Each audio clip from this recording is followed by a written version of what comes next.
bagong kasal na mag-asawa, natagpo ang karumal-dumal na pinaslang. Kung gayon ay, aswang din po ba kayo? Pasensya ka na, Ineng. Wala sana akong balak na ikaw ang kainin ko. Kwentong Takip Silim. Para sa mga mahilig sa kwentong aswang, subaybayan ang aming bagong channel, Aswang Diaries. Aswang Diaries. Pasukin ang mga nakakakilabot na mundo ng mga aswang. Aswang Diaries. Bago natin simulan ng kwento, please like and share the video at huwag na ding kalimutang mag-subscribe.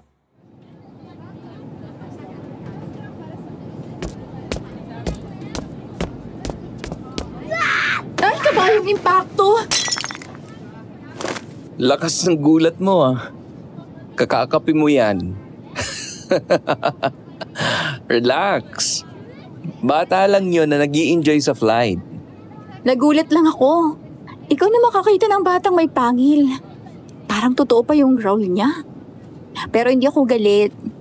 Nag-sorry na rin naman yung nanay ng bata. Siya nga pala. Na-check mo ba kung ano yung tumunog sa bag mo? Ang alin? Parang may narinig akong nabasag sa handbag mo eh. Ah? Teka, tingnan ko. Ah, shit! Bakit? Anong nangyari? Nabasag ang antigo na handheld mirror ko. Nadiinan ko siguro nung nagulat ako. Nice! Hindi pa naman daw maganda kapag nababasagan ng salamin. Naniniwala ka na sa mga pamahiin ngayon? Hindi naman. Pero syempre regalo yun sa kasal at antigo pa. Yung bigay pa ng lola mo as a wedding gift? Ano nga bang sabi sa ikinakasal? Something old, something new, something... Something borrowed, something blue. Oo, yung bigay ni lola na salamin. Yun! Sayang naman yan. Pwede pa naman siguro na pa-replace na lang natin yung salamin. Maganda naman ang frame. Sabagay. Aray! Oh! Kinukuha ko yung ibang piraso ng salamin na kumalat sa bag. Ibabalot ko kasi para iwas bubog. Nahiwa naman ako.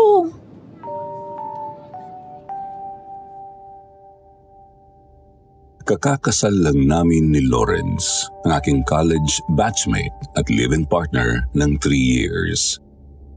Si Lawrence ay isang accountant sa isang accounting firm sa Makati at ako naman ay isang travel blogger. Kalimitan ng aking sinusulat ay tungkol sa mga lugar na sinasabing may aswang o mga ghost sightings. Pinupuntahan ko ang mga lugar na yon, sinusubukang alamin kung totoo o hindi ang mga balita. Dati ako lang ang lumalakad. Pero nang naging kami ni Lawrence, sumama din siya sa ginagawa ko. Kung bakit kami papunta ng Capiz? Simple lang. Isang gabi bago ang aming kasal sa Huwes ay pinag-iisipan namin kung saan kami pupunta. Napagkasunduan na namin na sa Switzerland ang honeymoon destination namin. Pero wala pa talaga kaming maisip na puntahan para sa aming plano na week-long retreat bago ang aming mismong honeymoon.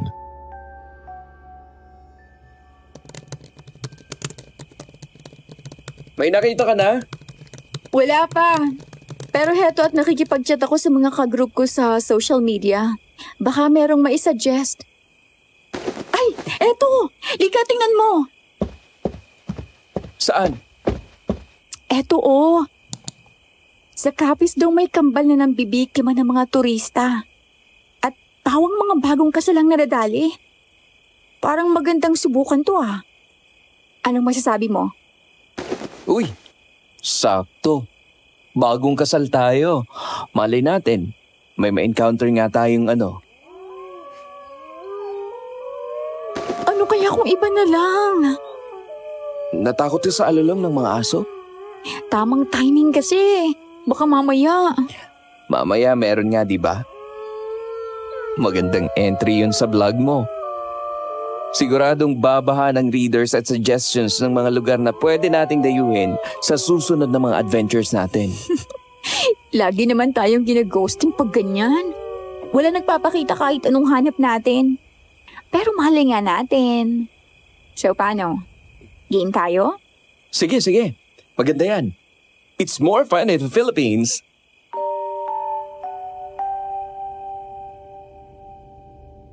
Ang alulong ng mga aso na aming narinig ng gabing yun ay aming binaliwala. Ipinagpalagay namin na pagkakataon lang ang lahat. Mga thrill seekers kaming maituturing. Trip namin na mag-asawa na subukin ang mga bagay na may kinalaman sa di pangkaraniwan. Kaya hayon kami at nagdesisyon na sa kapis namin idaos ang aming week-long retreat. Tumama ng araw ng linggo ang flight namin. Ayon sa ulat ng panahon, para sa araw na yon ay maaraw ang kalangitan. Pero pakiramdam namin, nagdamot ng sikat ang araw. Medyo makulimlim nang mag-board kami. Tila ba hindi umaayon ang panahon sa balak naming gawin? Nang nasa himpapawid na ang eroplano at nagsabi ng maaari na naming alisin ang aming mga seatbelts, napansin ko si Lawrence na tila ba may tinititigan.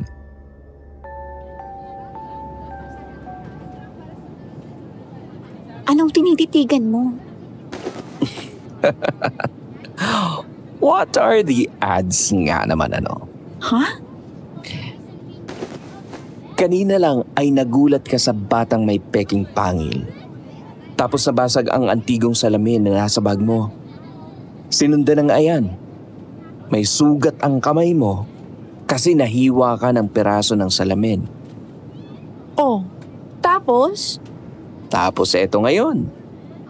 Kakikita ko lang may headline sa dyaryo na binabasa yung babae. Na? Bagong kasal na mag-asawa. Natagpo ang karumal-dumal na pinaslang. Oh, anong nakakatawa doon? Feeling ko, tayo yung bida sa Final Destination. Yung nakakakita ng mga signos. Tapos eto tayong dalawa. Nasa tamang settings, pakulimlim, nasa eroplano tayo. Ay! Hala! Nagkatotoo na yata. May turbulence din dun sa pelikula. Puro kakalokohan.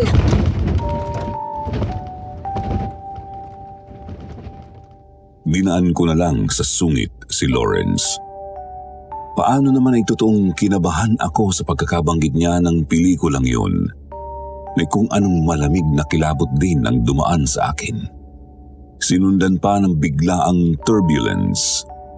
Hindi lang dahil sa mga naranasan namin sa flight na yun bago ang take-off, kundi ang mga bagay na amin ding naranasan ilang araw bago kami lumipad. Hayaan niyong dalhin ko kayo ilang araw bago ang mismong flight namin. Araw ng kasal namin noon. Napagpasyahan namin na magpakuha ng aming wedding portrait bago kami magpunta sa huwes na magkakasal sa amin.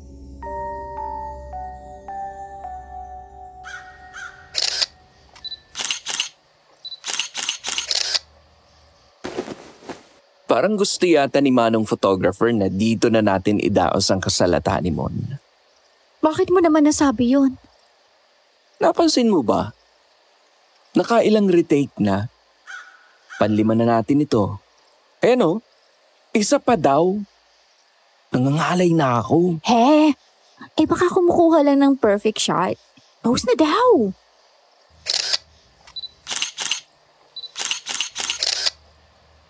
Okay na po, kuya.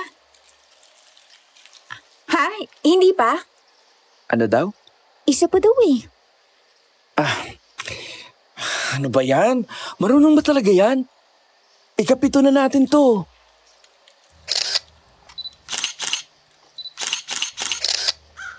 Ayan. Nag-thumbs up na. Saglit lang daw at i-print na daw ang claim stub natin. Uy! Anong ginagawa mo sa laptop nila? Baka mapagalitan tayo. Saglit lang. May i-check lang ako. Hala, Bakit? Anong meron? Ay! Oh my gosh! Bakit ganyan yan? Puro deform ang mga mukha natin. tanging ang huling kuha ang matino. Nakakatakot. Ipabura mo yan ha. Ayoko niyan. Para tayo mga isinumpa sa itsura ng mga yan.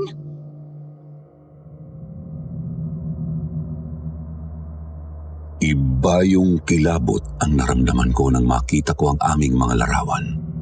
Tanging ang huling kuha lang ang maganda. Mabait naman ang photographer at agad na binura ang mga pangit na kuha ng litrato nang makiusap kami na huwag na yung pagtagalin pa sa laptop nila. Pagkatapos naming magpakuha ng aming wedding portrait ay dumiretso na kami sa huwes upang magpakasal.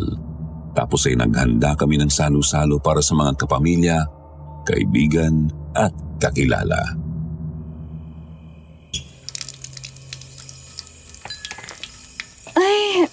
Ay, naku, nakakapagod talaga mag-host ng event. Sabi ko sa'yo, magpa-cater na tayo. Ayaw mo naman. Ayan, napagod pa tuloy ang mga kamay mo. Kaya naman natin. Medyo pagod lang. Sabi ng boss namin, pumunta daw tayo sa firm bukas. Bakit daw? May iaabot lang daw. O sige, punta tayo. Baka mamaya bawiin ang leave mo kapag hindi ako pumunta.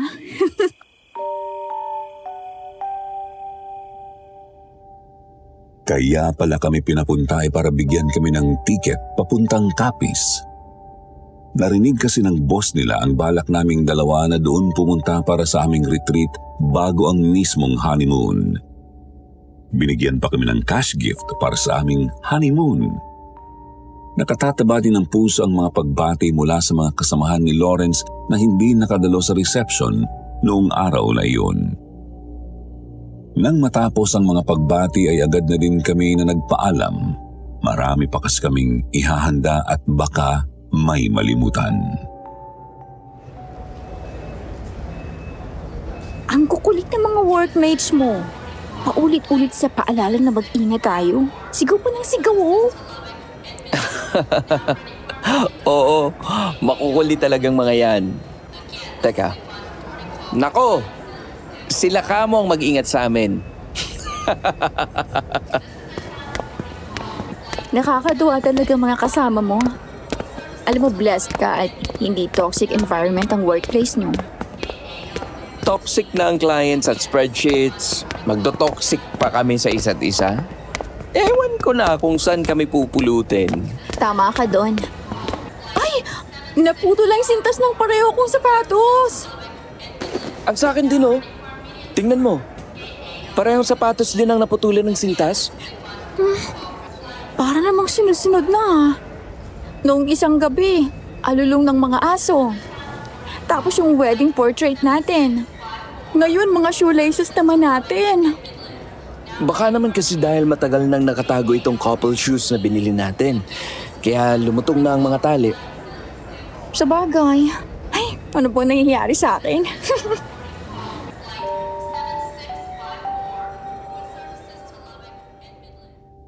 Ayon sa matandang paniniwala, ang pagkaputol ng sintas ng sapatos ay nagbabadya ng masamang kapalaran o kaya ay kalamidad sa buhay. Maaari din itong mga hulugan ng kamatayan. Ipinilig ko ang aking ulo. Kung kailan naman kami paalis, saka naman ako nakakaisip ng kung ano-ano. Hindi kamalasan ang magdudulot sa amin ng kapahamakan kapag nagkataon, kundi ang aking kapraningan. Dahil na din sa kagustuhan ko na matuloy ang aming lakad, iniwasan ko na ang mag-isip ng masama. At sa wakas ay papunta na kami ng Capiz. Matapos ang mahigit 1 oras na flight na sinabayan ng may halos 5 minutong turbulence, nag-announce na ng pre-landing ang piloto. At dito na tayo! Oo. Naku, mabuti naman may ilang oras pa tayo para bumiyahe papunta sa... Ay! Diyos ko po! Aba, ano kayang pumasok naman sa isipan ng ibon na yon? At palanding na lang ay sumalpok pa sa bintana ng eroplano. Nasa lalamunan ko na yata ang puso ko. Pakiramdam ko may mga nagtatakbuhang mga toro sa puso ko noong mga oras na yun. Alam ko na hindi naman bihira ang bird strike sa mga eroplano, pero ang may bumangga na isang uwak sa bintana ng eroplano kung saan ako nakaupo. Unang beses yun para sa akin. Magkagayon pa man, kumalma na din ako nang tuluyan na kaming makababa ng eroplano. Pero ang kalma na yun, panandalian lamang.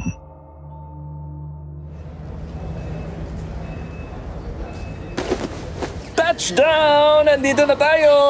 Oo, at nakakota ka na din sa pambibiro mo. Eto naman eh. Parang nagpapatawa lang ako. He, natatawa ako. Nasaan ang thrill seeker spirit natin, ha? Pumupurol ka na ba? Pumupurol ka dyan? Hindi, no?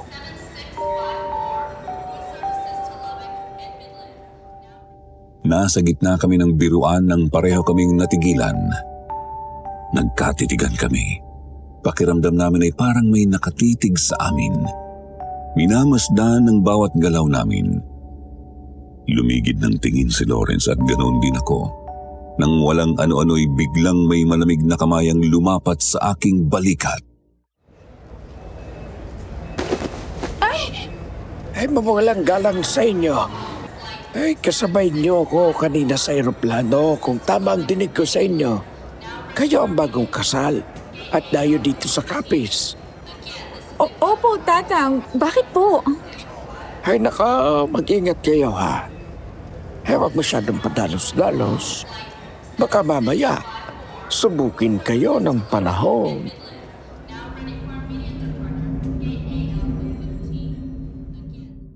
Isang matandang lalaki na naka-eyeglasses na may dalang tungkod ang gumulat sa akin.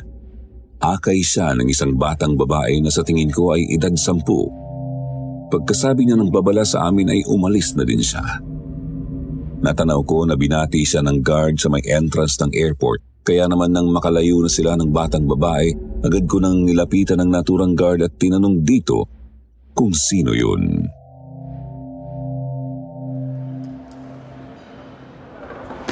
Ano daw?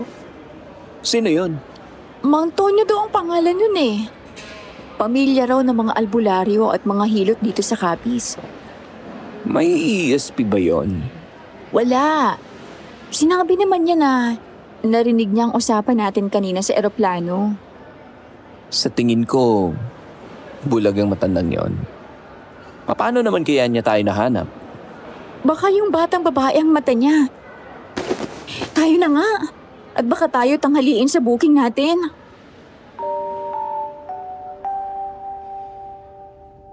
Mula airport, umupa kami ng sasakyan para ihatid kami sa retreat house na napili namin.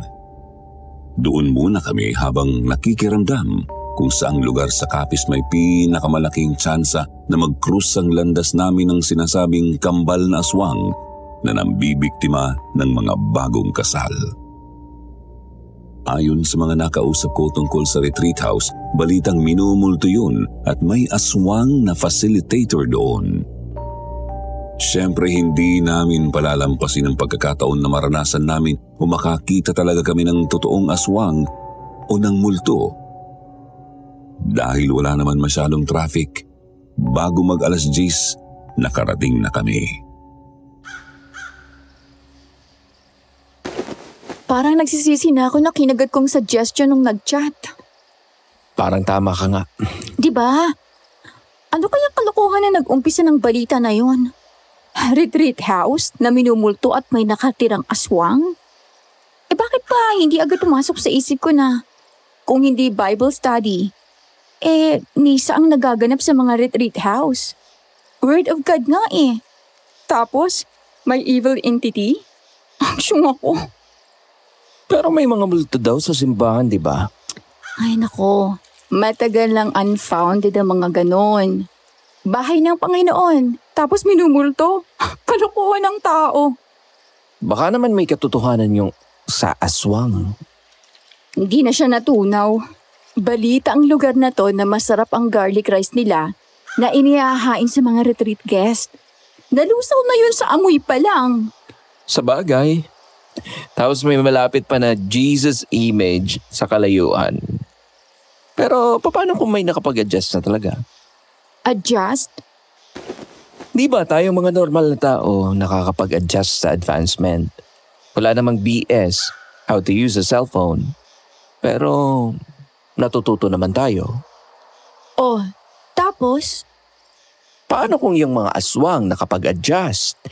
Hindi man sila talaga tuluyan ng hindi tinatabla ng asin, pero may kakayanan na silang tagalan yon o kaya mag-survive. Tapos masabuyan o makakain.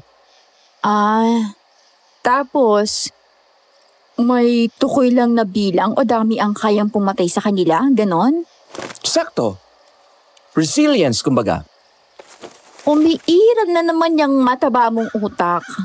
Mamaya may makarinig sa'yo na nag-major sa mga aswang. Dibatiin ka. Malay lang naman natin, di ba? Ah! Ay, ako. Aso lang pala. Ang cute mo naman. Ang sweet, oh. Ampunin ko na kaya. Uy! Pinapapasok na tayo sa loob. Bye-bye, doggy. Kapag nakita kita after ng retreat namin, aampunin na kita.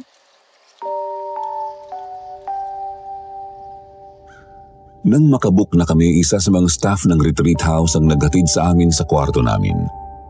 Maaliwalas yun. Makintab ang kahoy na sahig. Amoy malinis at nagbibigay ng pakiramdam na nakakakalma. Tahimik ang lugar. Nakaramdam ako ng kapanatagan. Presko ang hangin na pumapasok sa bukas na pinto ng lanay. Nang mapagawi ang mata ko sa malawak na kama sa gitna ng kwarto, agad ko yung tinakbo at para akong bata na nagpatihulog doon. Sinalubong ako ng malambot na kutsyon at mabangong mga panglatag. Sulit ang bayad. Si Lawrence ay sa banyo dumiretso. Ugali na niya na tingnan ang lagay ng palikuran ng aming tinutuluyan kahit saan kami pumunta. Ako naman ay hindi na bumangon mula sa kama. Marahil ay pagod ako sa biyahe kaya agad na namigat ang talukap ng aking mata. At dahil sa komportable ang higaan at sa masarap na simoy ng hangin, buong kapanatagan ko na ipinikit ang aking mga mata.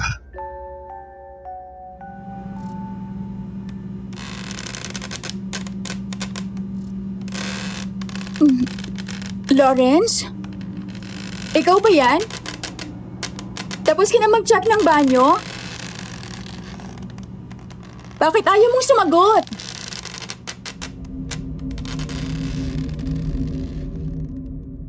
Marahil napaidlip ako dahil naalimpungatan ako sa narinig ko na mahinang langit-ngit ng sahig. Sa nanlalabo kong paningin dahil sa bago akong gising, inakala ko na si Lawrence ang nasa may pintuan ng aming kwarto. Ngunit hindi pala. Nang tuluyan na akong magising, isang matandang babaeng may namumulang ngipin ang nakangisi sa akin. Puti na lahat ang kanyang buhok at nakadamit siya ng itim. Nanlalaki ang mga mata nito at titig na titig sa akin. Pinanlamigan ako sa paraan ng pagkakatingin niya sa akin. Napasigaw ako sa takot. Lawrence! Bakit? Anong nangyari? Sino po kayo?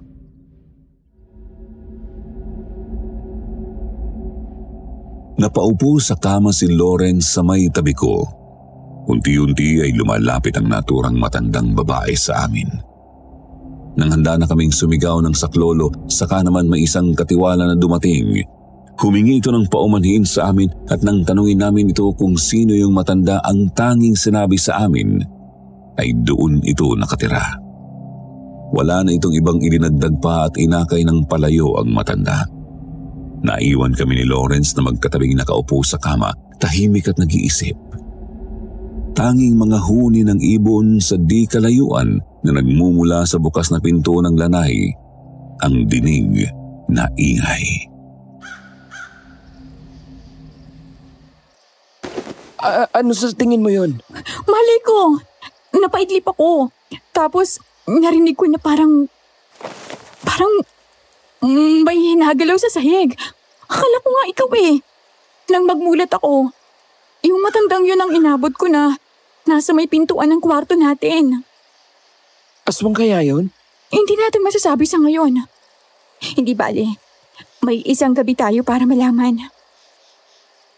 Yung multo kaya dito nagpaparamdam din? Anong din ka dyan?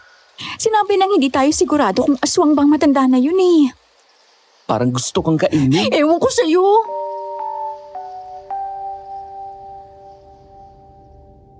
Matapos ang maikling retreat program ay nag-serve na ng lunch ang retreat house. Kagaya ng inaasahan, napakasarap ng garlic rice nila. Talaga namang naliligo sa bawang. Sinamahan pa iyon ng adobo, ubod ng bango. Kung may aswang man na makakatagal doon, bilib na ako sa kanya. May ensalada din at dahil kilala ang Capiz sa yaman ng lamang dagat, siyempre, hindi nawala ang seafood platter. Bandang 2:00 ay naging abala kami sa retreat program. Nakasalamuhan namin ang iba pang guests ng retreat house. Pagsapit ng gabi, matapos makapaghapunan ay nilibot namin ang kabuuan ng lugar. Wala namang kakaiba. Maliban sa narinig namin na nagkakawalaan ng panty ang mga staff. Ang nakakapagtaka, imbis na galit, tila ba natatakot ang mga ito?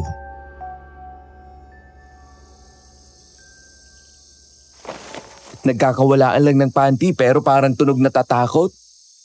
Di ba dapat galit? Aba, oy, nakakatakot kayong mawala ng underwear, no? Pwede namang bumili ng kapalit eh. Hindi din, no? Ang hirap makakita ng kasundo na underwear.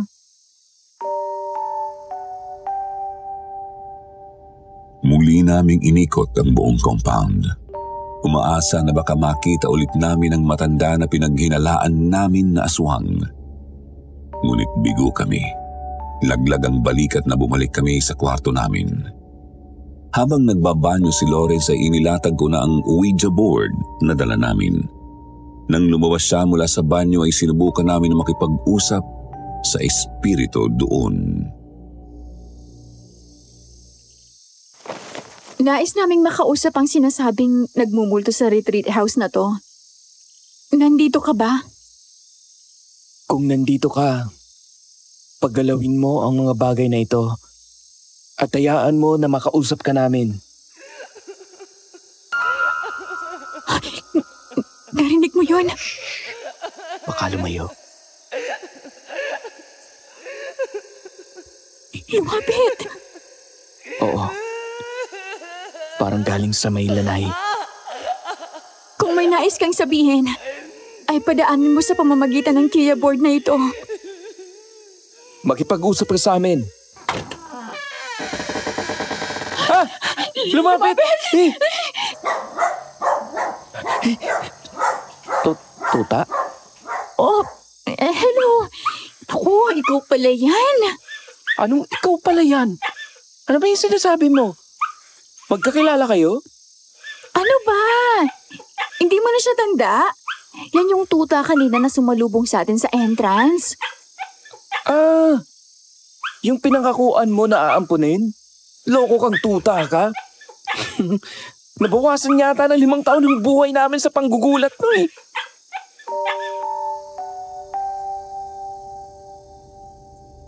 Ang inakala namin na multo ay mga putol-putol pala na daing noong tuta.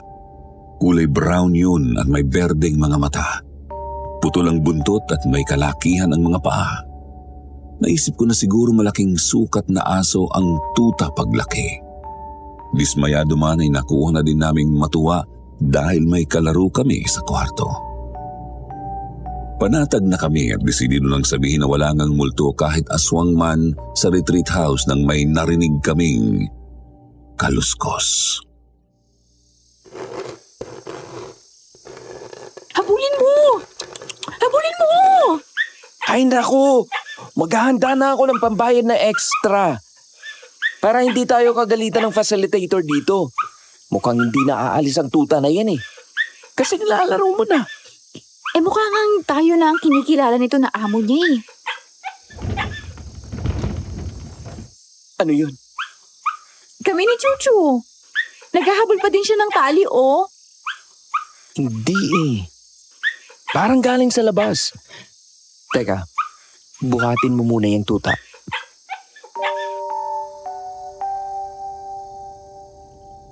Sinunod ko ang sinabi ni Lawrence at parehas kaming nakinig. Noong una, wala. Akala namin baka nagkakaringgan lang kami. Pero ilang sandali pa at narinig namin ang kaluskos mula sa labas. Sinundan yon ng mga nagmamadaling yabag, animoy aso na hindi mapakali. Ilang beses pa iyong naulit. Pakiramdam namin ay nasa labas lang ng kwarto namin ang gumagawa ng ingay. Hanggang sa ang mga ingay ay nasundan ng ungol. Nagpumiglas ang tuta mula sa aking bisig at nanakbo palabas sa bukas na pintuan ng lanay ng aming kwarto. Chuchu! Pabayaan mo na. Baka natakot. Anong balak mo? Lalabasin ba natin yung ingay sa may hallway para makita natin kung anong pinagmumulan ng ingay? O dito na lang tayo? Natural, titignan natin. Kunin ko lang yung cellphone ko para magamit natin na pangkuha ng ebidensya.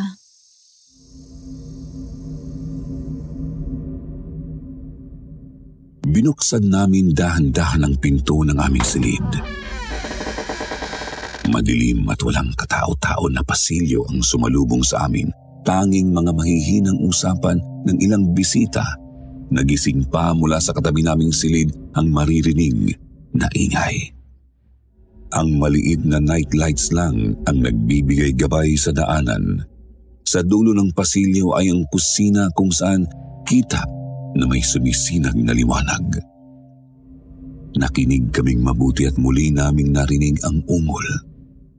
Nanggaling yun sa may kitchen area ng retreat house.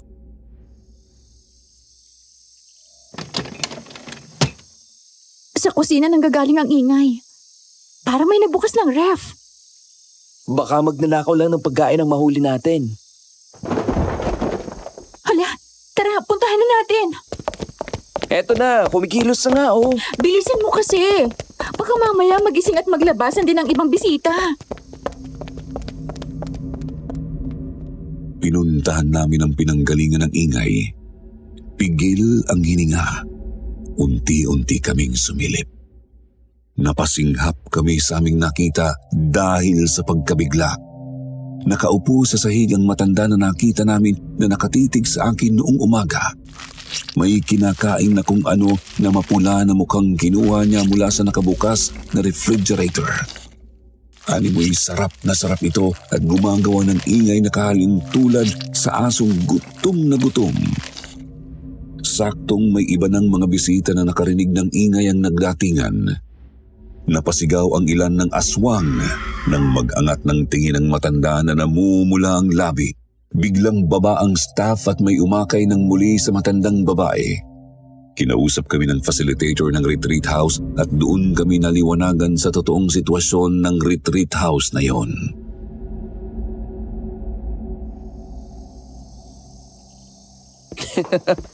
Grabe yung experience natin. Ilang beses tayong natakot pero wow, mali lang. Ang lalambot na yata ako. Daig pa natin ang nakasakay sa roller coaster sa mga nangyari. Pero mabuti na din ano. Nalaman natin ang totoo na wala talagang aswang dito. Kung di maling akala na hinahayaan na lang nila. Oo nga. Medyo nakakalungkot nga lang na ganun ang sinapit ng matanda na siyang founder ng retreat house na to.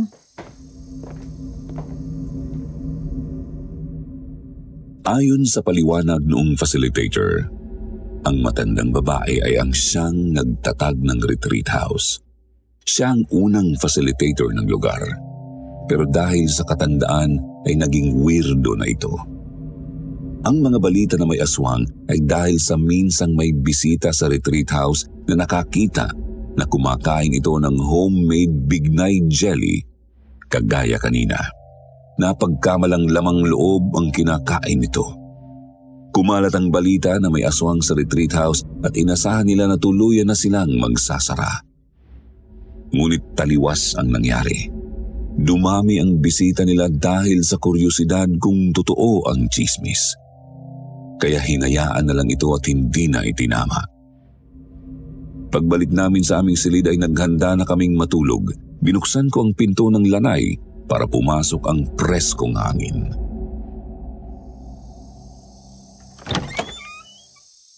Tunay na businessman at businesswoman ang namamahala sa lugar na to ngayon. Bakit mo naman nasabi? Kita mo, hinayaan na lang nila ang chismis at ginamit na pang-akit ng turista. Taba ng utak. Ginawang free advertising ang chismis. Mabuti na lang at hindi talaga hilaw na karne o lamang loob na hilaw ang gusto noong matanda kong di prutas. Oo, buti na lang talaga. Tapos, hindi rin daw totoo ang multo. Di bale?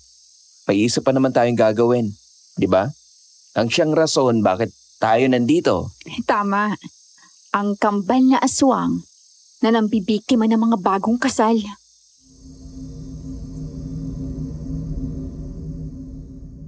Kinabukasan ay natapos na ang aming retreat. Nang makalabas kami ni Lawrence ay agad kaming sinalubong ni Chucho. Natawa na lang si Lawrence sa sinabing mukhang inabangan talaga kami noong tuta. Nagdesisyon kami na mag-rent na ng sasakyan dahil hahanap pa kami ng mabibilhan ng carrier. Wala pang 20 minutes ay dumating na ang service namin. Nakiusap kami na idaan muna kami sa pinakamalapit na pet supply shop. Buti na lang at meron. Mga 13 minutes lang ang layo by car. Pagkatapos namin na bumili ng carrier at ng ibang pangangailangan ng tuta ay dumiretso na kami sa Alcatraz Ruins.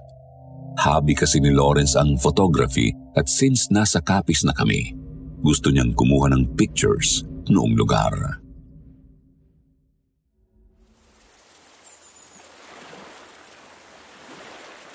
Ang ganda dito.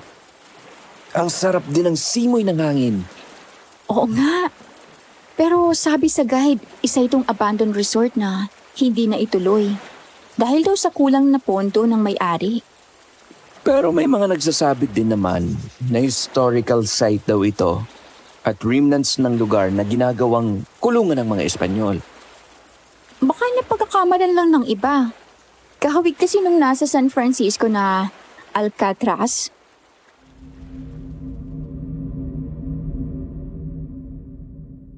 Hangang-hanga ako sa lugar ng Alcatraz Ruins o ang sinasabi ng pag-aari ng Bermejo family na resort na hindi na ituloy. Abot kamay ang dagat, ang sarap ng simoy ng hangin. Ang nagtataas ang haligi noon ay nagbibigay ng kakaibang misteryo sa lugar. Umikot muna kami ng isang beses sa lugar bago nakapili si Lawrence ng tinatawag niyang perfect spot. Habang kumukuha ng pictures si Lawrence, lumigid ako uli upang balikan ang puno ng balete na aming nakita. Maliit lang ang lugar kung tutusin, subalit mahirap gumala ng walang pag-iingat. Matarik ang daan at kapag hindi nag-ingat ay baka madulas sa lumot o matapilok sa bato.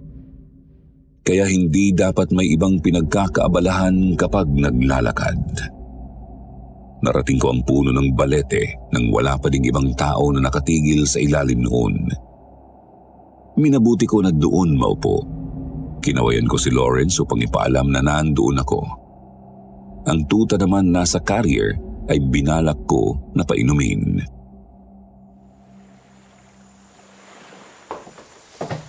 Chuchu, inom ka muna Baka ma-dehydrate ka. Yan, tama yan. Mamaya bibigyan kita ng treats. Hala, bakit ka galit?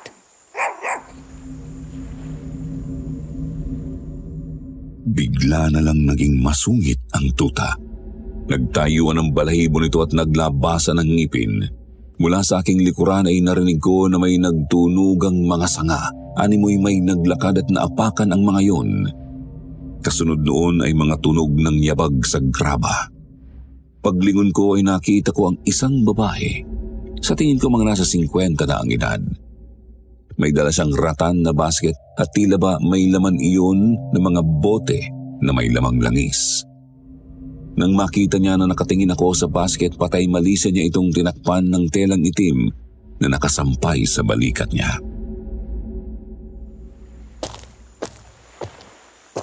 Nagulat ba kita? Hindi naman po. Nagulat po ako sa biglang pag-angin nitong tuta na kasama ko. Aba, kay gandang tuta naman yan.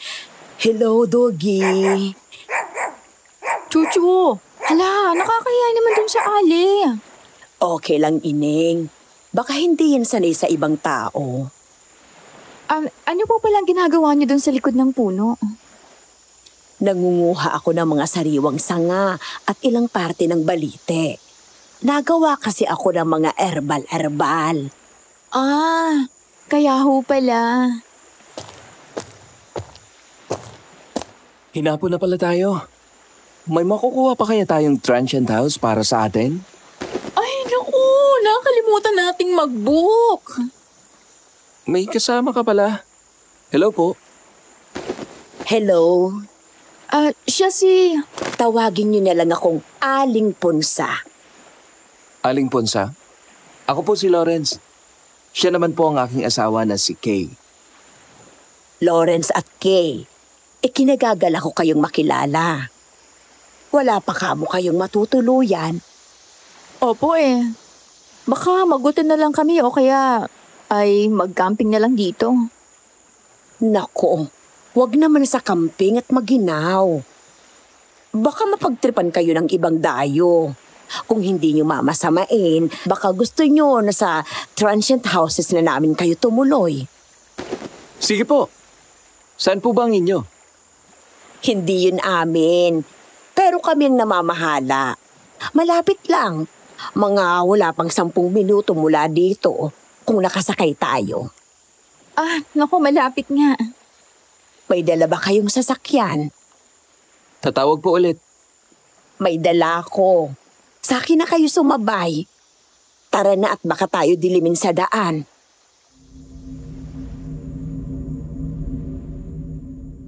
Hindi ko alam kung anong uri ng magnet meron si Aling Ponsa, pero natagpuan namin ni Lawrence na buo ang tiwala namin sa kanya. Walang pag-aalala na sumunod kami sa kanya.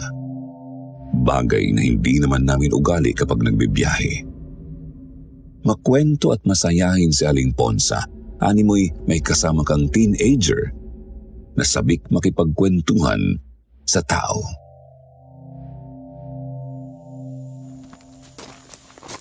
Taga dito po talaga kayo, Aling Ponsa? Hindi. Mga taga-antiki talaga kami. Pero nang maulila kami sa aming mga magulang, dito na kami tumira sa kapis ng aking kapatid. May kapatid ho kayo? Oo, kakambal ko. Lalaki siya. Medyo masungit yun, pero mabait naman. Hindi kasi siya malapit sa ibang tao. Nang marating namin ang sasakyan, napag-alaman namin na may kasamang driver si Aling Ponsa. Isang luma pero presentable na van ang sasakyan na dala niya. Ayon sa kanya ay pahiram iyon ng kamag-anak na nakisuyo sa kanila na pamahalaan ang kanilang mga transient houses. Nagsimula ang kaba namin ni Lawrence nang sumara ang pinto. May kakaibang amoy ang van. Malansa ang loob nito. Pabulong kaming nag-usap ni Lawrence.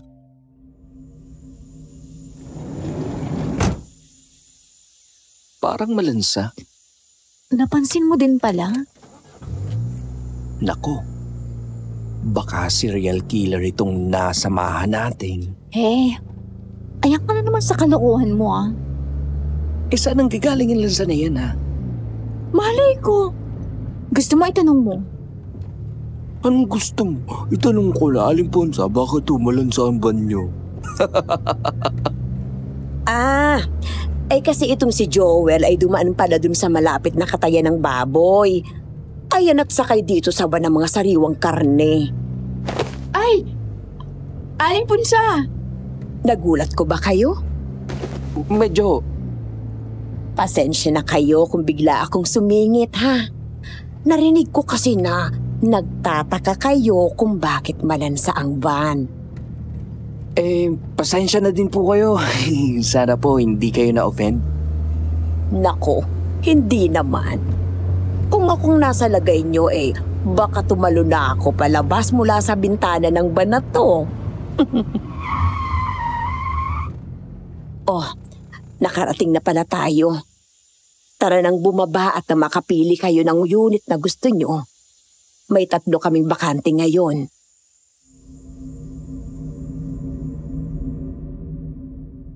Kalma na may halong hiya ang naramdaman namin ni Lawrence. Itinawa na lang namin ang hiya. Buti na lang at hindi nagalit sa amin si Aling Ponsa. Nagmabuting loob na nga siya na pagkamalan pa naming serial killer. Pagbaba namin ay sinalubong kami ng magkakatabing transient houses. 5 ang kabuuang bilang ng mga yun. 2 doon ay may naupa na. Isang matandang lalaki na mukhang masungit ang lumapit sa amin. Sino yan? Sino ang mga yan, Ponsa?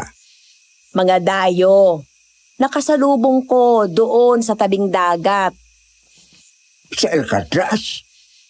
Galing ka na naman doon?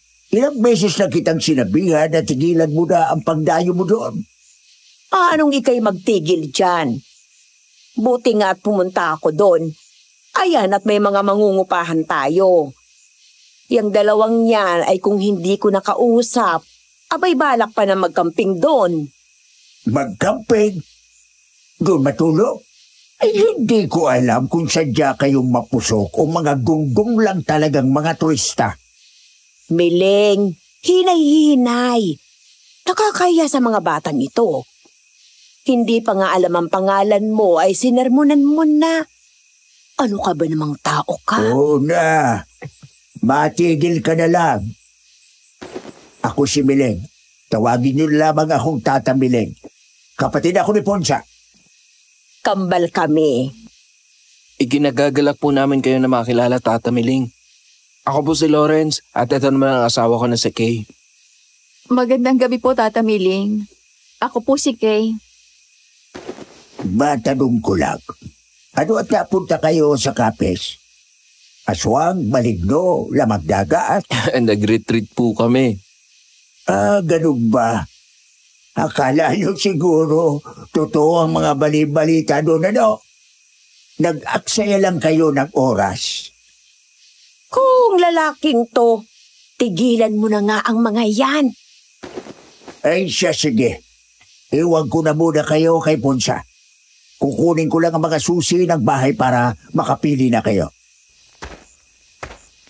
Ano? Sabi sa inyo medyo masungit yun. Pasensya na kayo, ha? Naku, okay lang po. Mukhang nag-aalala lang naman sa amin ang kakambal nyo.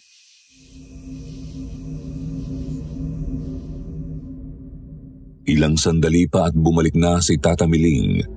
Dala ang mga susi ng units. Matyaga niya kaming sinamahan. Hindi din siya nagpakita ng pagkainis. Kahit pa ang busisi ni Lawrence sa bawat banyo. Sa tingin ko po, eto na pong pipiliin namin. Ano yan? Aso? Alagado? Opo, napulot namin siya doon sa may retreat house. Pulot lang dito. Hindi nyo dala mula Maynila. Hindi pwede ang tuta dito sa transit house. Baka naman po pwedeng exemption. Hindi ko po siya pakakawalan sa loob ng bahay. Lalabas lang po siya para makadumi at makaihi. Tsaka may sarili naman po siyang potty pads. Hindi. Itatapon nyo ang asong yan. O lilipat kayo ng lugar.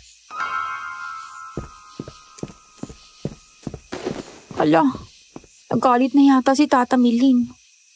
Huwag kang mag-alala, kakausapin ko. Relax ka lang dyan.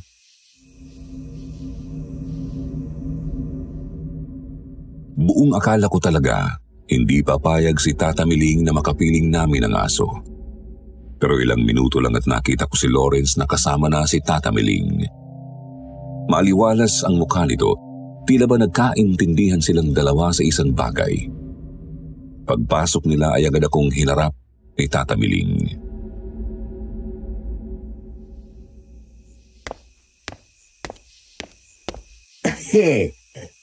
Kinausap ako nitong si Lawrence. Nakasuyo na payagan ko na ang gusto mo na makasama yung aso. Nakakahiyaman ay hindi ko natanggihan yung asawa mo. Dahil ibabayad din daw niya ang panunuluyan ng aso. Naku, salamat Lawrence. Hindi na aalis si Chuchu. Pero Pero, kahit pa may bayad ng panunuluyan ang aso na yan, nagkaroon kami ng kasunduan ng asawa mo. ano daw yun, Lawrence? Pakinggan mong sasabihin ni Tata Miling. Kay, ipangako mo sa akin na hindi yan mananatiling nakalpas kapag wala kayo. Ayokong mga mo'y ihi ng aso ang unit. Nangako po ako. Isa pa, kapag nakawala yan, hindi mo kami maasa ni Ponsa na tumulong sa paghahanap, ha? Okay po. At kapag ang aso na yan ay inabutan ko na nangangapit bahay at nakakaperwisyo, itatapon ko yan nang walang pasabi sa inyo. Hindi ko po hahayaan na makapamirwisyo siya sa iba. Itatapon ko yan kapag nagkaganon. Nagkakaintindihan ba tayo? Opo, naiintindihan ko po. Mabuti naman kung ganon. O siya, andyan na ang lahat ng kailangan nyo. Kung sakali at gusto nyo umorder ng pagkain, pwede din naman. Tawagin nyo lang si Ponsa. O di kaya naman ako. Pwede namin kayong ipangluto. Salamat po.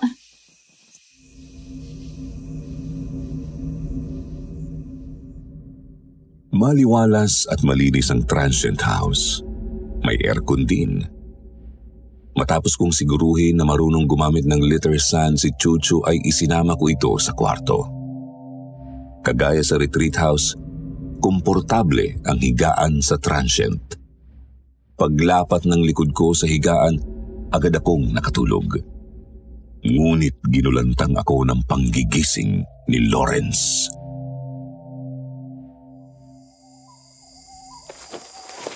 Kay, gising. Bakit? May naghahalongkat ng gamit mo. Ha?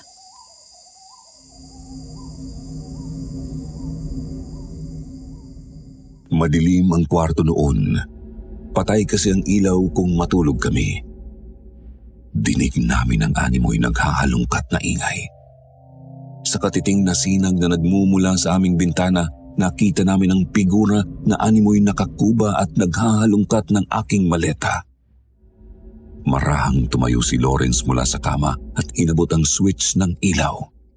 Bumaha ang liwanag at tumambad sa amin si Chuchu. Yung tuta lang pala. Naloko tayo ng cardigan mo. Lagi pang tuta. Ang loko naman ang tuta na to eh. Anong ginagawa mo dyan sa ibabaw ng maleta ko, ha? Lapit ka nga dito sa akin. Kala, may sinulit ka pa sa bibig? Saan naman galing to? Itabi na nga natin yan dito sa kama at nang matahimik. Baka sakali kapag katabi tayong matulog, ay mapermis sa isang lugar. Nang sumikat ang araw, namulatan namin na wala ang tuta sa tabi namin. Bagkus ay nakapwesto ito sa may pinto ng aming kwarto at abala na hilamusan ang mukha niya.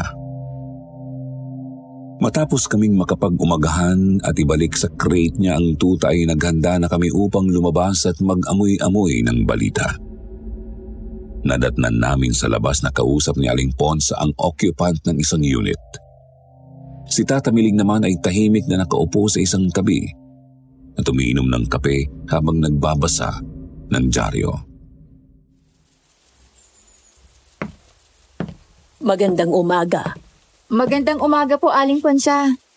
Good morning po. Kumusta naman kayo? Okay ba kayo? Okay naman po. Bakit niyo po na itanong? Wala naman. Nangungumusta lang, ganon. Okay naman po kami. Mabuti naman kung ganon.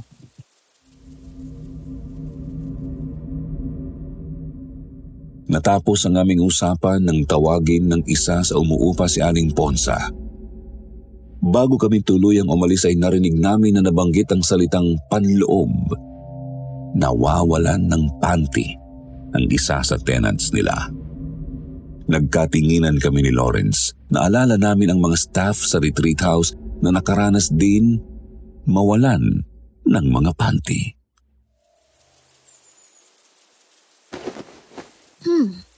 Oh, bakit? Parang kulang ang mga panty ko. Baka may naiwan kang sinampay sa labas? Hindi. Tanda ko na sinamsam ko lahat eh. Baka naman hindi mo nadala. Or nalito ka lang sa bilang kahapon.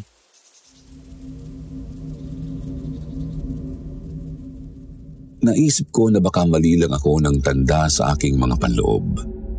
Kaya naman ipinawalang bahala ko na lang yun. Sa iba siguro hindi praktikal na maglaba ako ng underwear ko lalo at nasa transient house kami. Pero ayoko kasi na magtagal na madumi ang ganoong uri ng saplot. Tinitirhan kasi ng bakterya. Hindi ko din naman magawang magsuot ng disposable. Mainit at hindi komportable. Nang gabing yun, bago kami matulog, muli akong naglaba ng mga panloob at isinabit ko sa labas upang matuyo. Kinabukasan, tanging mga bra lang ang nandoon. Ang lahat ng underwear ko ay nawala. Lawrence! Wala sa sampayan lahat ng underwear na nilaban ko. Ha? Kagabi bago tayo natulog, nagkusot ako. Alam mo na, takot kasi ako sa bacteria build-up. Lahat ng panty na isinampay ko nawala. Naglaho na parang bula. Report na natin ito kay Aling Ponsa at Tata Miling.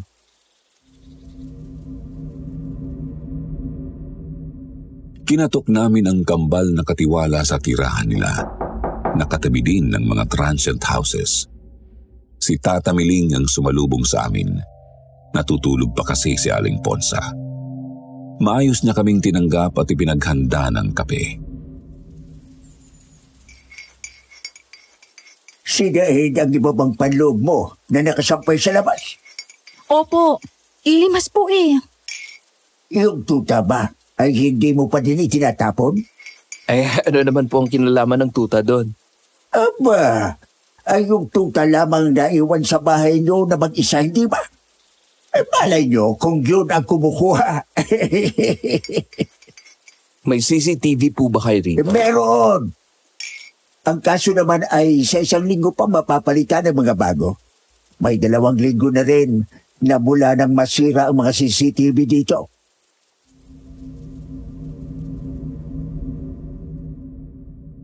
Feeling kasi namin niloloko kami ni Tata Miling at may kinalaman siya sa mga nawawala ko na panties. Kaya naman naggawa kami ng setup ni Lawrence. Nagkabit kami ng mga maliit na kamera sa bintana.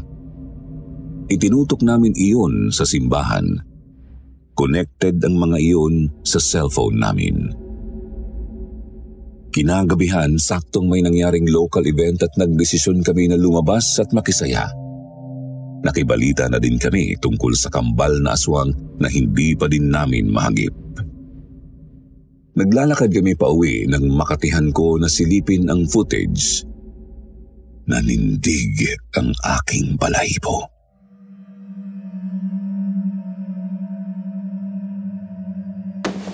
Oh my gosh! Anong dala lang yan? Ang itim-itim naman yan. Teka, bunga nga ba na maraming ngipin ang nandun sa leeg na mukhang pinagpugutan ng ulo? Nagbabagong anyo oh. Oo nga no. Nakakita na talaga tayo ng totoong nilalang. Ano? Si Jojo sa rin?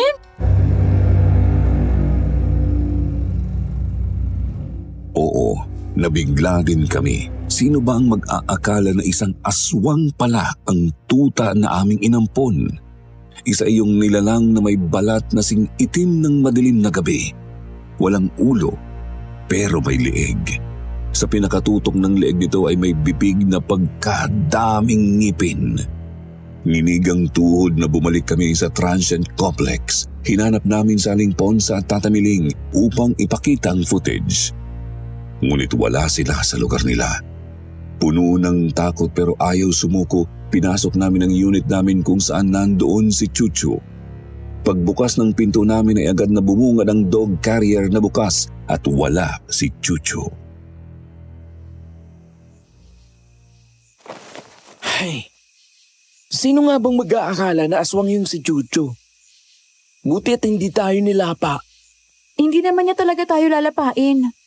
According sa tiningnan kong article, pugot daw ang tawag sa aswang na nangunguha ng underwear ng mga babae. Kinakain nila ang underwear? Walang sinabi kung kinakain nila ang ninanakaw nila. Ang kinakain daw ng mga pugot ay mga ahas at insekto na nasa mga puno. Nasaan kayang dalawang katiwala na yun, ano? Malay ko. Pero ayan, at may iniwan na bagong luto na pagkain. Kumain na tayo.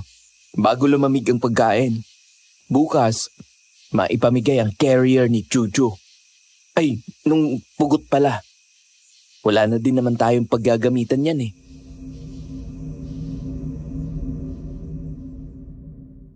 Kinabukasan si Tata Miling lang ang inabot namin. Nakatambay ito sa may bukana ng transient complex at tila ba may malalim na isipin. Nakailang bati muna kami bago na kami tuluyang pinansin. Pero kahit ang simpleng batian parang sala pa din ang mga sagot niya.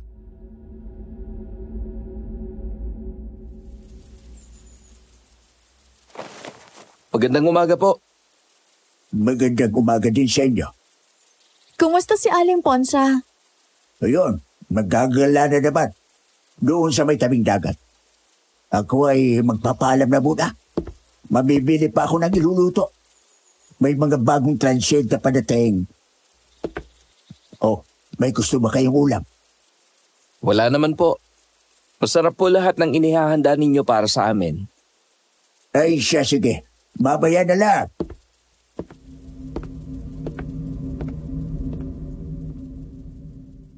Nakaalis na si Tata Miling nang maalala namin ang footage na nais naming ipakita. Nagpasya kami na pagbalik na lang namin ang bandang hapon namin sila kausapin. Gusto namin na malaman nila na may pugot na gumagala. Nagpasya kami na pumasyal sa may plaza, baka sakali na makapulot ng lihitimong balita tungkol sa kambal na aswang na aming hanap. Kung di naman ay tungkol sa pugot. Pero iba ang nakatagpo sa amin.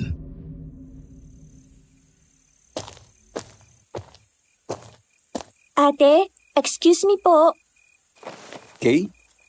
Kilala mo? Ikaw yung bata na umaalalay dun sa albularyo sa airport.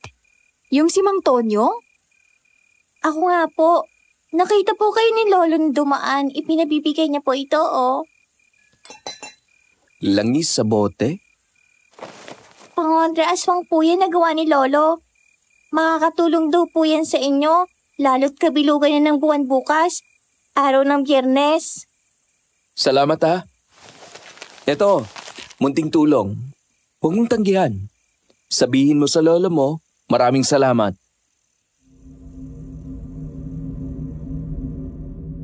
Umalis ang bata na parang iiyak. Hindi daw natanggap ng bayad ang lolo niya. Pero hindi na siya nakatanggi ng sinabi ni Lawrence na munting tulong yon. Dala sa aming bulsa ang langis, nagpatuloy kami sa aming pamamasyal at pangangalap ng impormasyon. Ngunit bigo pa din kami. Halos gabi na nang bumalik kami sa transient house. Nadaanan namin na bukas ang pinto ng bahay na tinutuluyan ng kambal. Dahil inakala namin na nandoon sila, pumasok kami.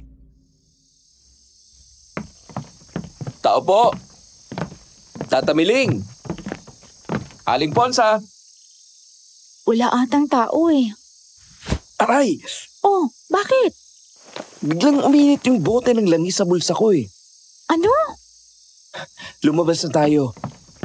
Baka mahabla pa tayo ng trespassing. Saktong nakalabas kami nang makita namin na pauwi si Tata Miling. Ni hindi kami nito napansin. Pumasok ito ng bahay nila at daglian din na umalis. May buhat na kung ano na balot ng itim na tela. Pasan sa balikat niya ang naturang bagay. Nagmamadali itong umalis. Dahil curious kami, sinundan namin siya. Sa isang talahiban siya lumusot. Sinundan din namin siya. Ngunit hindi pala dapat dahil ang sumalubong sa amin ay mahabang karit na bagong hasa. May ilang segundo kayo para magpaliwanag. Nakita kasi namin kayo. Na-curious lang po, kaya sumunod. Huwag nyo na akong susundan. Kung hindi ay maliligan na talaga kayo. Bumalik na kayo sa transit house. Opo. Tayo na, Lawrence. Kasi... Bumalik kami sa aming unit na parang lutang. Halong taka at takot ang nararamdaman namin noon. Hindi sana namin gustong kumain pero sayang ang grasya na nakahain. Binayaran naman din namin yun. Pero sana ay hindi na lang pala namin pinanghinayangan ng handa dahil pagkakain namin, inatake kami ng matinding antok. Nagising ako na nakadapa sa lupa. Madilim, malamig, nakagapos ang aking kamay at paa. Sa dulo ay may nakita akong liwanag na palapit. Tsinelas ang una kong nakita.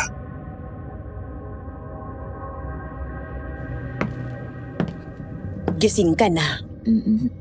Mabuti naman. Aling Ponsa? Ako nga. May masakit ba sa'yo? Bakit ako nandito? Pasensya ka na, Ineng. Wala sana akong balak na ikaw ang kainin ko. Ang kaso naman, ang pakialamerong Tonyo na yon nakialam pa. Teka, ano po pong sinasabi niyo? Hindi ba't binigyan kayo ng langis ng ungas na yon? Ipinaabot doon sa apo niya na si Adele. Anong sabi niya sa inyo, ha? Pangontra daw po sa aswang yon. Dahil malapit na po ang kabilugan ng buwan. At ano pa ang sinabi niya? Sabihin mo. Wala na po. Yun lang. Wala? Sinungaling ka! Yun po ang totoo. Di bale, manatili ka na lang natahimik. Hindi naman talaga maingay ang pagkain. Pagkasabi noon ay iniwan niya ako na nakadapa pa din. Pinilit ko na maiba ang aking posisyon. Gumulong ako ng ilang ulit. Wala akong pakialam sa dumi hanggang sa may makapa ako. Damit yun. Akala ko noong una ay si Lawrence yun pero mali pala ako. Nang makatihaya ako at makaupo ay napasigaw ako sa aking nakita.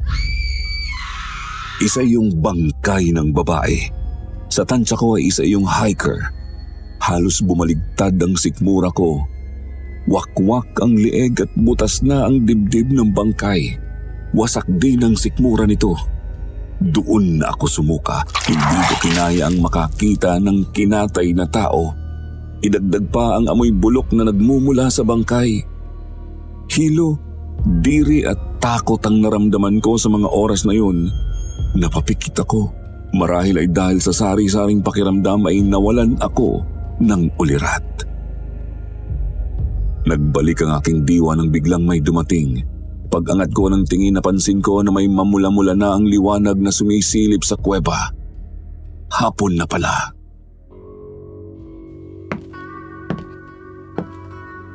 Dito ka pala niya dinala. Tata Miling, parang awan niyo na po. Wag po. Anong huwag ka dyan? Tumahimik ka. At baka kawalan kita. Baka makahalata si Ponsa. Aswang din po ba kayo? Kung aswang ako, matagal na kayong nahawa sa akin. Dahil ako ang nagluluto ng pagkain nyo. Kung gayon ay... Oo. Si Ponsa ang aswang. pinasahan siya ng kanyang dating kasintahan. Iyon po ba ang dahilan kung bakit naging matandang binata at dalaga na lang po kayo? Walang magbabantay kay Ponce.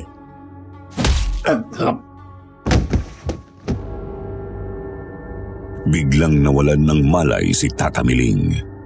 Pag-angat ko ng tingin ay si Lawrence ang nakita ko. Ang mata niya ay nagbabaga sa galit.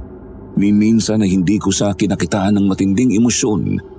Noon lang, nang akma niyang pupukpukin ulit si Tata Miling ay pinigilan ko siya. Tutuluyan na kita, aswang! Wag! Anong wag? Munti ka na niyang lapain. Hindi siya aswang, Lawrence. Si Aling Ponce ang aswang. Ano? Nasa iyo pa ba yung langis na bigay ng Mang Tonyo? Nasa bulsa ko. Ilabas mo. Kung tama pa ang tanda ko, basta may aswang, kukuluyan. Peke naman ang matandang yun eh. Hindi. Sa tingin ko legit siya. Kasi sobrang galit ni Aling Ponce nang malaman niya na kinausap tayo ni Mang Tonyo. Paano naman nalaman ni Aling Ponce na kinausap tayo noon? Nakita niya tayo sa plaza kahapon. Pati yung pag-aabot ng bata na si Adele ng bote sa atin. Kailangang makaalis tayo rito. Kinalagan ako ni Lawrence mula sa aking pagkakatali. Kahit na medyo ngalay pa ang aking pakiramdam ay pinilit ko na kumilos. Akay ako ng aking asawa, lumabas kami ng kuweba na pinagtaguan sa akin. Hindi pa kami lubos na nakakalayo sa kuweba nang mapansin ko ang pagkulo ng bote ng langis. Nasa malapit lang si Aling Ponce. Sigurado ka? Oo. Ayon sa mga nababasa ko, kapag kumulo ang langis na nasa bote, may aswang na malapit. Mukhang nalaman niya na nakatakas ang hapunan niya. Magmadali tayo. Bilis! Shit! Nalito na ako! Hayaan mo na. Ang mahalaga ay makalayo tayo. Tsaka na natin isipin kung tama o mali ang daan natin. Narating na rin natin ang sapa. Naloko ko na. Lalo lang tayo napalalim sa kagubatan. Hayaan mo na. Umikot na lang tayo. Lawrence! Malamig ang simoy ng hangin. May talon pala sa malapit. Sa mismong may paanan namin ay ang sapa na siyang sumasalo ng bagsak ng tubig mula sa talon. Narinig namin ang angil. Papalapit. Nagkatinginan kami. May kung anong tumulak kay Lawrence. Sa ilalim ng liwanag ng buwan ay tumambad sa aking harapan ng isang mukha na halos hindi ko nakilala. Si Aling Ponce. Nanlilisik ang mga mata nito at naglalakihan ang pangil. Nakalaylay ang mahaba nitong dila at panayang tulo ng laway. Nakatitig sa akin, animoy isang maling galaw at lalapain niya ako. Napaurong ako ng bahagya. Aling Ponce, kung naririnig niyo man po ako ito si Kay. Kung may kahit katiting man po na pagiging tao na natitira sa inyo, labanan niyo po yan. Aling Ponce! Nakita ko na papalapit siya sa akin. Handa na niya akong kainin. Sa sulok ng aking paningin ay napansin ko si Lawrence. Dahan-dahan itong umaahon mula sa sapa. Sinenyasan niya ako na tumahimik. Umangil uli ang aswang. Nang walang ano-ano'y may yumakap sa parteng bewang nito mula sa likuran. Nagpumiglas ang aswang at umikot-ikot upang mapabitaw ito. Nang makilala ko kung sino yon ay nabigla ako. Si Tata Miling. Ganyan na na, Wins. Tumakbo na kayo ni Kay. Tayo na, Kay! Huwag kayong lilingaw natin ito. Takbo lang! Si Tata Miling! Tumakbo ka lang! Tinulungan na niya tayo. Huwag nating aksayahin. Takbo na halos ikapugto ng aming hininga ang aming ginawa. Ramdam ko na sugat na ang aking paa sa loob ng sapatos. Puro gasgas na din kami. Hindi ko na napansin kung gaano katagal na kaming tumatakbong dalawa basta ang tanging nais lamang namin ay makalayo at makaligtas. Dahil sa labis na pagod hindi ko namalayan ang nakausling bato. Nadapa ako. Dahil hawak ako ni Lawrence sa kamay, nahigit ko siya at sabay kaming nagpagulong-gulong. Nang huminto kami, napansin ko na may dala pala siyang maliit na backpack. Yung waterproof energy pack namin na naglalaman ng necessities katulad ng passport, pera, cellphone at ilang importanteng gadget at cash cards namin. Nakita ko na naglabas siya ng cellphone. Kung babagtasin natin ang pababang yan, highway yan. Ganun ba? Oo, tingnan mo oh. Nagbadaling araw na pala. Napatingala ako. Nakita ko ang pinkish na purple na liwanag sa kalangitan. Oo, nag-umaga na nga. Wala na akong lakas pa para makitingin sa cellphone para sa oras. Pero sa tansya ko ay mga 5:00 na noon. Napahinga ako ng malalim. Nakaligtas kami. Noon, biglang may sumagi sa isip ko.